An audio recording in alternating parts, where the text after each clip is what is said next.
Est-ce que tu as déjà entendu cette expression? Quand les émotions sont hautes, l'intelligence est basse.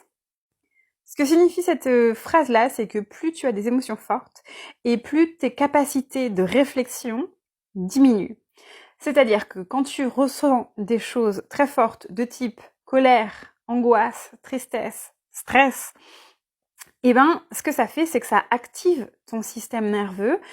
Et l'activation de ce système nerveux va faire en sorte que tu vas passer peut-être du moment où tu es en train d'être dans le repos, la digestion, le jeu. Et là, tu vas passer dans le combat et la fuite.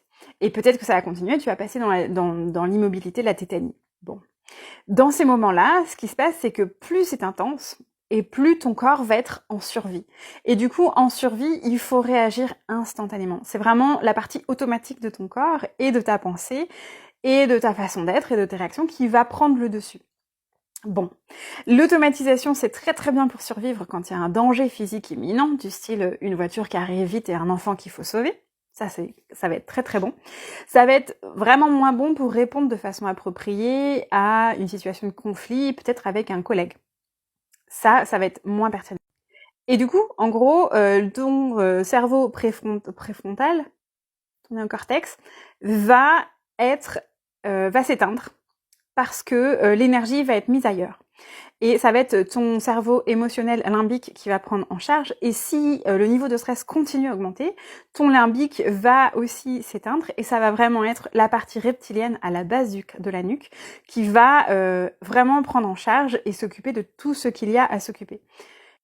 Ce qu'on peut retenir, et ce sera du coup aujourd'hui une vidéo très courte, c'est que quand tu ressens des très grosses émotions, c'est pertinent de te rappeler ou de te mettre des rappels qu'il ne faut pas prendre de grandes décisions vitales qui pourraient impacter ton futur.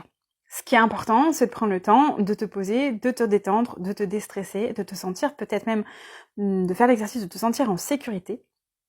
Et à partir de là, une fois que tu sens que c'est descendu, que tu es capable d'avoir la perspective de voir et de sentir et d'en comprendre la perspective de l'autre, ta perspective à toi et qu'est-ce qui est le mieux pour toi, pour l'autre et pour l'ensemble du groupe, à ce moment-là, prends la décision de faire quelque chose.